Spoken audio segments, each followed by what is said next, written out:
Whistles on, dropping motherfucking bombs.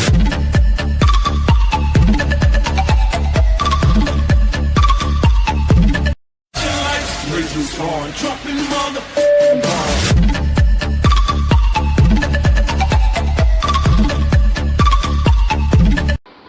दोस्तों नमस्कार। Exercise की सीरीज़ में पुनः आज मैं एक एक्सरसाइज लेकर आपके सामने उपस्थित हुआ हूँ। फ़िलहाल हम वर्ब के करेक्ट यूसेज पे फोकस कर रहे हैं।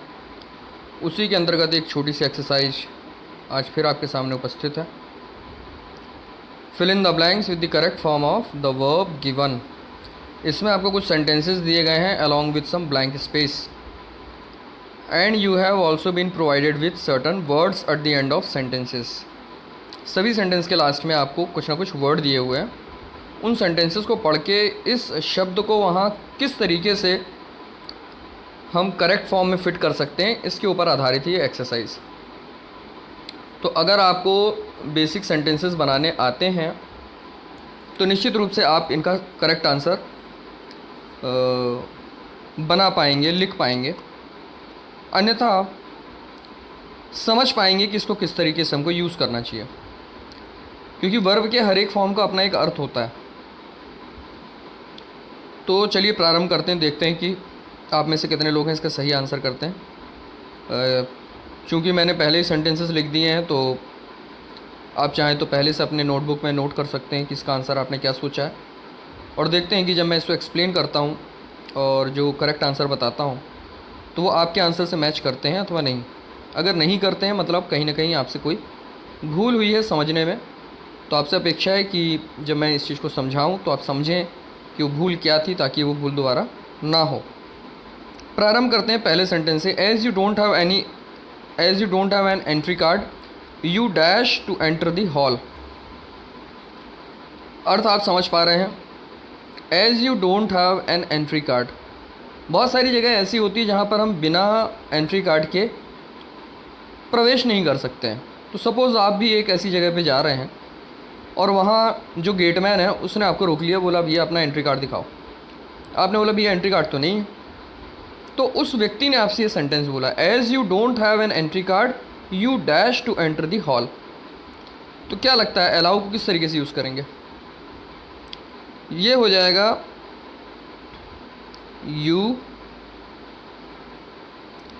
cannot be allowed, या आप इसको ऐसे ही बोल सकते हैं you are not allowed। केवल दो ही प्रकार से इसका हम प्रयोग कर सकते हैं, या तो कैन नॉट बी अलाउड बोल सकते हैं या तो आर नॉट अलाउड बोल सकते हैं। अर्थ क्या हुए दोनों के ये भी हम समझ लें। अगर आप बोलते हैं कि you can not be allowed तो इसका मतलब ये है आपको अनुमति नहीं दी जा सकती हॉल में प्रवेश करने के लिए। टू एंटर दी हॉल मतलब हॉल में प्रवेश की या हॉल में प्रवेश करने के लिए।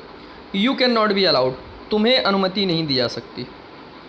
और अगर आप कहते हैं आर नॉट अलाउड तो इसका अर्थ होगा आपको अनुमति नहीं है। बात समझ में आ रही है?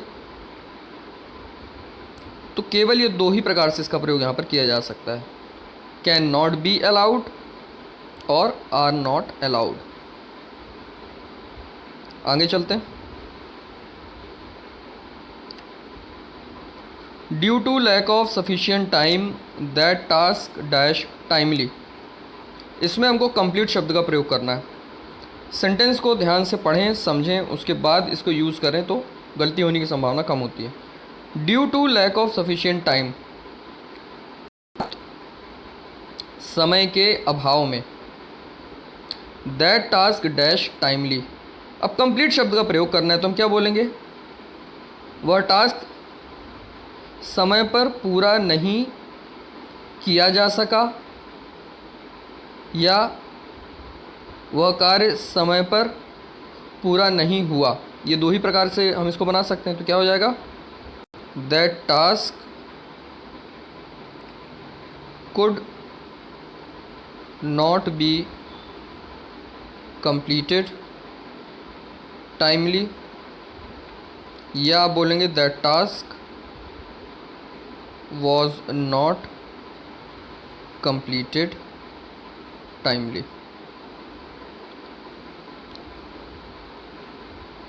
तो कुड नॉट बी कंप्लीटेड का मतलब है नहीं हो सका, पूर्ण नहीं हो सका, और वॉज नॉट कंप्लीटेड का मतलब क्या है, पूरा नहीं हुआ। कैन और कुड में कैपेसिटी का अर्थ जुड़ जाता है, इसलिए पूर्ण नहीं हो सका ऐसा अर्थ आ रहा है, जबकि वॉज नॉट कंप्लीटेड में सिंपली बोल रहे हैं पूरा नहीं हुआ। तो इस तरीके के जो हम फॉर्म यूज़ करते हैं इसी को हम बोलते हैं पैसिव फॉर्म ऑफ वर्ब। समझ में आ रही बात? पैसिव फॉर्म ऑफ वर्ब आपने पढ़ा होगा, एक्टिव वॉइस, पैसिव वॉइस, तो इस तरीके से इनका प्रयोग होता है। ये गलतफहमी बहुत बड़ी हमारे अंदर बैठ गई है, जो स्कूल कॉलेज में आमतौर पे जो एक्सरसाइज होती हैं, एक्टिव वॉइस को पैसिव में चेंज करें, पैसिव वॉइस को एक्टिव में चेंज करें, तो उससे ये गलतफहमी पैदा हो जाती है कि किसी भी सेंटेंस को हम किसी भी वॉइस में लिख सकते हैं। वस्तुतः ऐसा नहीं होता है। बहुत सारी बातें ऐसी होती हैं जिनको केवल पैसिव वॉइस में ही एक्सप्रेस किया जा सकता है, जबकि कुछ चीज़ें ऐसी होती हैं जिनको केवल एक्टिव वॉइस में ही किया जा सकता है। और दैनिक जीवन में हम जो बात कहना चाहते हैं उसके आधार पर उस पर्टिकुलर बात को कभी एक्टिव वॉइस में तो कभी पैसिव वॉइस में एक्सप्रेस करते हैं। And therefore we should be able to make proper use of both voice of the verbs. Alright, next sentence है, as he had submitted his assignments timely the teacher dash him, और इसमें आपको प्रयोग करना है punish शब्द का। As he had submitted his assignments timely, जैसा कि उसने अपने असाइनमेंट समय पर सबमिट कर दिया था, द टीचर डैश हिम, और पनिश शब्द का प्रयोग करना है। तो ऑब्वियस सी बात है, क्योंकि उसने समय पर सबमिट कर दिया है तो हम क्या बोलेंगे कि शिक्षक ने उसे पनिश नहीं किया, शिक्षक ने उसे दंडित नहीं किया। तो क्या हो जाएगा यहाँ पर, the teacher did not punish him.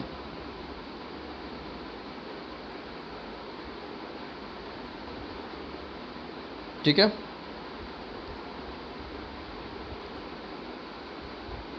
अब सपोज इसी सेंटेंस को मैं घुमा दूं थोड़ी सी, वो मैं इसलिए कर रहा हूँ ताकि आपको थोड़ी सी क्लियर हो जाए कि क्या समझने की कोशिश हम कर रहे हैं, जिनको अभी भी समझ में नहीं आ रहा है। सपोज इस सेंटेंस को हम थोड़ा सा घुमा देते हैं तो देखते हैं कि फिर राइट आंसर उसका क्या होगा। घुमाने वाला पार्ट जो है वो लास्ट वाला है,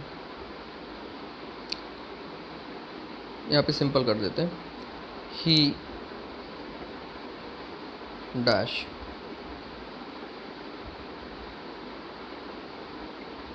as he had submitted his assignments timely he dash. अब क्या होगा, उसने असाइनमेंट्स समय पर सबमिट कर दिए थे। चूंकि उसने अपने असाइनमेंट समय पर सबमिट कर दिए थे इसलिए उसे दंडित नहीं किया गया। तो यहाँ क्या हो जाएगा, ही वॉज नॉट पनिश्ड। समझ में आ रही बात? तो ऐसा हमने क्यों किया? ऐसा हमने इसलिए किया क्योंकि ये वाले सेंटेंस में जो पनिश करने वाला था, मतलब टीचर, वो ऑलरेडी हमारे पास है, इसलिए हमने एक्टिव फॉर्म में यूज़ किया, the teacher did not punish him. लेकिन इसमें क्या हो रहा है, जिसको पनिश करने की बात हो रही है उससे सेंटेंस स्टार्ट हो रहा है, ही से स्टार्ट हो रहा है, इसलिए इसको हमको पैसिव फॉर्म में यूज़ करना पड़ा, क्योंकि ही यहाँ पर पैसिव है। एक्टिव तो टीचर होगा ना जो पनिश कर रहा है, ही तो पैसिव है।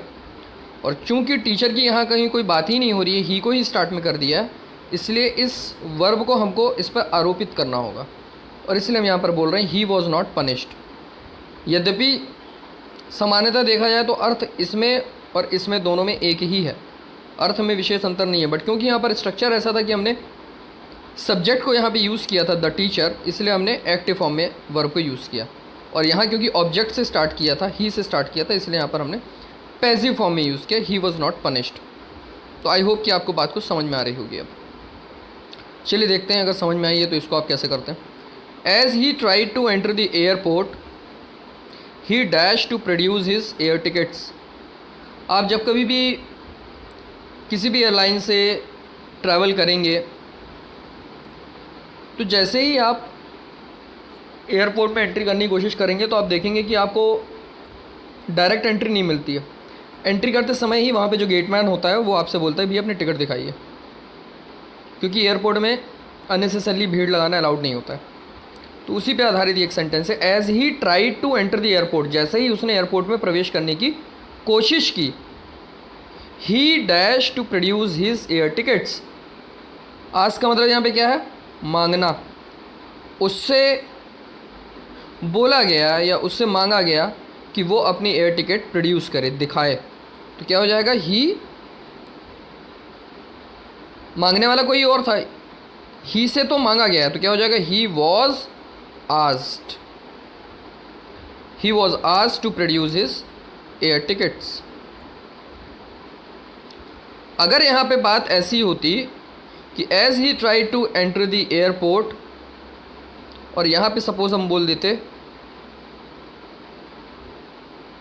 द गेटमैन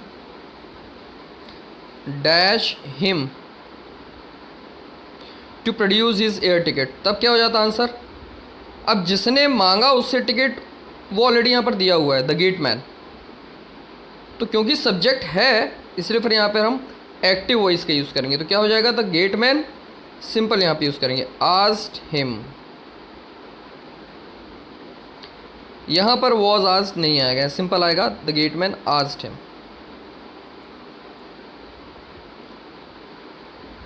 समझ में आई बात। तो सब्जेक्ट के होने पर एक्टिव वॉइस और ऑब्जेक्ट के होने पर पैसिव वॉइस ऑफ वर्ब का प्रयोग किया जाता है, करना चाहिए, इस बात को ध्यान में रखें। लास्ट सेंटेंस और देख लेते हैं। After absconding for about an year, abscond का मतलब होता है फरारी काटना। जब कोई व्यक्ति कुछ गलत काम करता है, इलीगल काम करता है, गैर कानूनी काम करता है, तो पुलिस से बचने के लिए यहाँ वहाँ वो छुपता फिरता है, उसको हम बोलते हैं एब्सकॉन्ड करना, एब्सकॉन्डिंग करना, फरारी काटना। तो किसी व्यक्ति ने कोई क्राइम किया और लगभग 1 साल तक वो फरारी काटता रहा, उसी पे आधारित एक सेंटेंस है। After absconding for about an year, लगभग 1 साल तक फरारी काटने के पश्चात, finally the culprits of that murder, अंततः उस कत्ल के जितने आरोपी थे, dash last night from a hotel in Mumbai. इसमें अरेस्ट शब्द का प्रयोग करना है। तो कल्प्रिट्स मतलब प्लूरल नंबर में है और पास्ट की बात हो रही है। किसने अरेस्ट किया इसकी बात हो ही नहीं रही, किसको अरेस्ट किया सेंटेंस उस पर आधारित है। तो अगेन यहाँ पर क्या हो जाएगा, पैसिव फॉर्म में यूज़ होगा। The culprits of that murder were arrested. ये, लेकिन अगर यहीं पर हम थोड़ी सी सेंटेंस को घुमा देते, कैसे कर देते, finally the Mumbai police dash the culprits of that murder, यहाँ पर सेंटेंस को हम ख़त्म कर देते। सपोज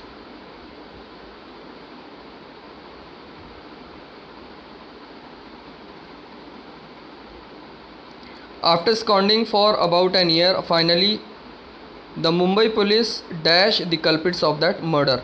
अब यहाँ पर देखिए जिसने अरेस्ट किया वो आ गया यहाँ पर, मुंबई पुलिस, इसलिए अब इसका सही आंसर क्या होगा, द मुंबई पुलिस अरेस्टेड हो जाएगा। यहाँ पे वॉज लगाना गलत हो जाएगा क्योंकि यहाँ पर सब्जेक्ट के साथ हम जोड़ रहे हैं। तो यहाँ हो जाएगा arrested the culprits of that murder. तो इस प्रकार से हम प्रयोग करते हैं, कभी एक्टिव वॉइस का, कभी पैसिव वॉइस का। और ये बात हमको पता होनी चाहिए कि कहाँ पर हमको एक्टिव वॉइस किसी वर्ब का यूज़ करना है और कहाँ पर पैसिव वॉइस यूज़ करना है। तो इस छोटे से वीडियो के माध्यम से मैंने कोशिश की आपको कुछ समझाने की। आई होप आपको कुछ बातें समझ में आई हो। बेसिक्स मैंने ऑलरेडी कवर कर लिए हैं प्रीवियस वीडियोज़ में, तो मैं उस पर बहुत ज़्यादा डिटेल में चर्चा नहीं करूँगा। मैं सिर्फ इतना ही कहना चाहूँगा कि अगर इसके बावजूद आपको बातें समझ में नहीं आ रही हैं तो जाकर आप उन वीडियोज़ को देखिए। एक एक वीडियो बनाए गए हैं, सीधे सीधे छोटे छोटे सेंटेंस कैसे बनाना सीखें उनके ऊपर आधारित है। उसके अंतर्गत मैंने सारी चीज़ें बताई हैं, तो आप उनको देखें जाके। वर्ब थर्ड फॉर्म का कहाँ पे यूज़ होता है, वर्ब फर्स्ट का कहाँ पे यूज़ होता है, आपको उसका एक अच्छा खासा आइडिया मिल जाएगा वहाँ से। और उसके बाद कभी भी आप ऐसी एक्सरसाइज करेंगे अगर, तो क्योंकि आप इतने सक्षम होंगे कि सेंटेंसेस के अर्थ निकाल सकें, तो इसलिए आपको ये पकड़ने में मुश्किल नहीं होगी कि जो भी वर्ब दी हुई है उसको किस तरीके से उसमें यूज़ करना है, एक्टिव फॉर्म में, पैसिव फॉर्म में। for the very simple reason that you will be able to identify whether the sentence begins with the subject or the object of the verb. So that's it for today. I hope you found this video useful. In case you found so, do share it with other friends of yours who may be benefited with this video. And in case you have any doubt or question, do not hesitate to post your question or doubts under the comment box. So see you soon again with some other useful videos, other useful lessons. Till then, take care and bye bye.